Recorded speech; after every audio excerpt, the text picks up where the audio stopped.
বাড়িতে থাকা সামান্য কিছু উপকরণেই একদম দোকানের মতো বড় বড় রেস্তোরাঁর মতো এইরকম মোগলাই পরোটা বানিয়ে নেওয়া যায়। বন্ধুরা দেখুন কতটা সুন্দর আর কতটা লোভনীয় হয়েছে। আপনারা পুরো রেসিপিটা একবার না দেখলে হয়তো বিশ্বাসই করবেন না যে এই রকম দোকানের মতো মোগলাই পরোটা বাড়িতে কত সহজভাবে বানিয়ে নেওয়া যায়। নমস্কার বন্ধুরা, মৌমিতা ইয়াম্মি কিচেনে আপনাদের স্বাগত জানিয়ে অনেক দিন পরে চলে আসলাম আজকে আবার একটা নতুন রেসিপি নিয়ে। বন্ধুরা বৃষ্টির কারণে আমি বেশ কিছুদিন ধরে আপনাদেরকে কোনো রেসিপি শেয়ার করতে পারিনি, কারণ এত বৃষ্টি হচ্ছে। বৃষ্টির জন্য আমি যেহেতু ছাদে রেসিপি বানাই, আপনাদের সঙ্গে কোনো রেসিপি শেয়ার করা হয়নি। আর দেখুন আজকেও রেসিপি করতে চলে আসলাম, ঝিরঝির করে বৃষ্টি চলে আসলো। এই রকমই হয় বন্ধুরা, যখনই রেসিপি বানাতে আসি ঠিক এই রকম বৃষ্টি চলে আসে, আর তখনই আমাকে সব আবার গুছিয়ে বাড়ি ফিরে যেতে হয়। তো বন্ধুরা আজকের এই বৃষ্টিটা মাথায় রেখেই ভাবছি আপনাদের কাছে একটা অসাধারণ রেসিপি শেয়ার করব। সেটা হলো মোগলাই পরোটা। এইরকম বৃষ্টির দিনে বাচ্চা থেকে বড় সবারই কিন্তু ইচ্ছে করে নতুন নতুন কিছু খাবার খাওয়া। আর এই মোগলাই পরোটাটা আমরা রেস্তোরাঁ বা মেলায় গেলে তখন এই মোগলাই পরোটাটা খেয়ে থাকি, কিন্তু বাড়িতেই যে খুব সহজভাবে বানানো যায় সেটা আমি আপনাদের কাছে আজকে শেয়ার করব, যেটা আপনারা একবার দেখলেই খুব সহজে বানিয়ে নিতে পারেন। তাহলে বন্ধুরা চলুন আজকের এই মোগলাই পরোটা রেসিপিটা আমি কিভাবে বানাচ্ছি আপনারা প্রথম থেকে শেষ পর্যন্ত দেখতে থাকুন। আশা করি আজকের রেসিপি আপনাদের ভালো লাগবে।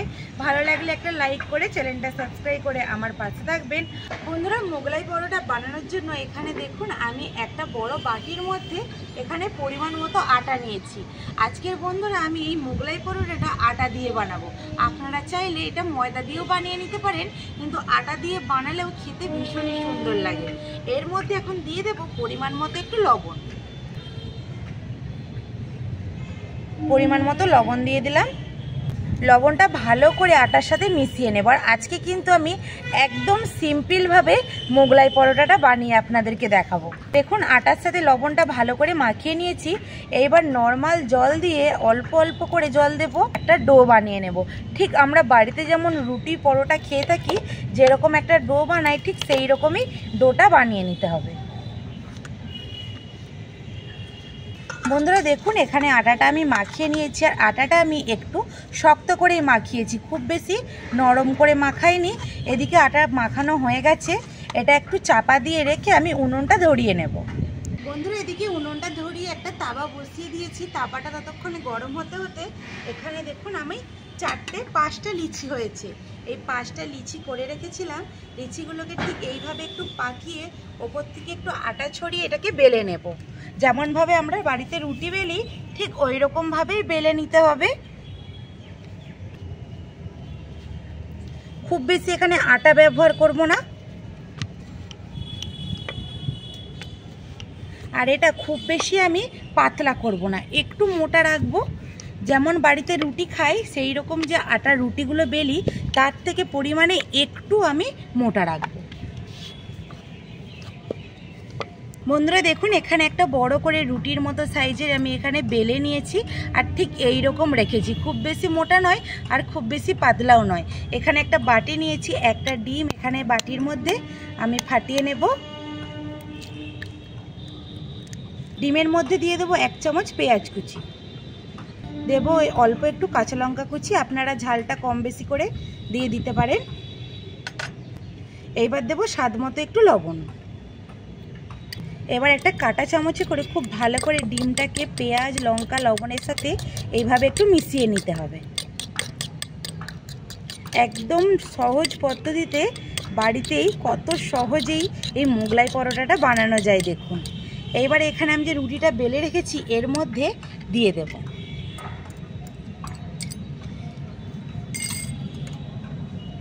দেখুন ভালো করে রুটিটার মধ্যে আমি পুরো যে ডিমের মিশ্রণটা বানিয়েছিলাম সেটা দিয়ে এইভাবে একটু চাড়িয়ে নিচ্ছি।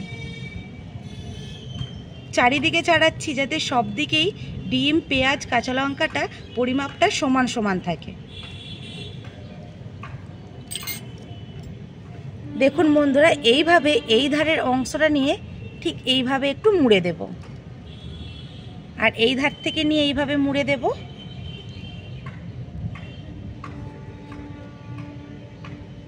দেখুন বন্ধুরা বাড়িতেই কত সহজেই একটা মোগলাই আমার একদম রেডি হয়ে গেল। এবার এটাকে শুধু ভাজার পালা।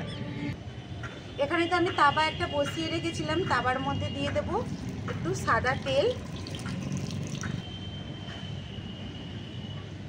পরোটাটা ভাজার জন্য আস্তে আস্তে করে ঠিক এইভাবে আমি তাওয়ার মধ্যে দিয়ে দেব। আর এখন একদম হালকা আঁচ রাখতে হবে, হালকা আঁচেই খুব সহজেই এই পরোটাগুলো ভেজে নিতে হবে। এবারে উল্টে দেব, খুব সাবধানে একটু উল্টে দিতে হবে। বন্ধুরা দেখুন, এখানে একটা মোগলাই পরোটা আমি খুব ভালো করে উল্টে পাল্টে ভেজে নিয়েছি। আর দেখতে দেখুন একদম দোকানের মতো মোগলাই পরোটার মতো লাগছে। বাড়িতেই যদি এরকম সহজেই মোগলাই পরোটাগুলো ভাজা হয়ে যায়, তাহলে এই দোকান থেকে কিনে খাওয়ার কোনোই প্রয়োজন হবে না। এই বৃষ্টির দিনে গরম গরম মোগলাই পরোটা খেতে ভীষণই মজা লাগে। এটা আপনারা রাত্রিরে বানিয়ে খেতে পারেন বা সকালেও টিফিন হিসাবে বানিয়ে খেতে পারেন। বাচ্চারা একবার দেখলেই খুব পছন্দ করে খাবে। বন্ধুরা, এটা আমার বানানো হয়ে গেছে, এবার নামিয়ে নেব। গরম গরম একদম মোগলাই পরোটা। এখানে আবারও একটা আমি লিচি নিয়ে এইভাবে রুটির মতো করে বেলে নেব। বন্ধুরা দেখুন, এখানে আরও একটা রুটি আমি বেলে নিয়েছি আর ডিমটা ফাটিয়ে নেব।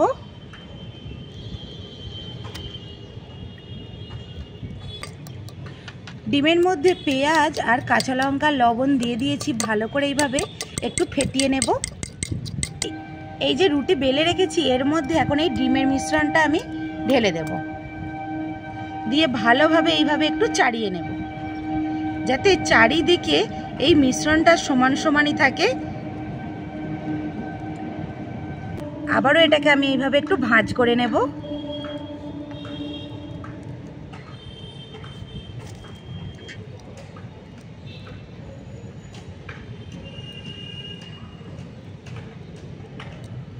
দেখুন একদম কত সহজেই মোগলাইটা বাড়িতেই বানানো হয়ে গেল। এটা আবারও হয়ে গেছে। এবার তাওয়ার মধ্যে এটাকে খুব আস্তে আস্তে এইভাবে নিয়ে বসিয়ে দেব।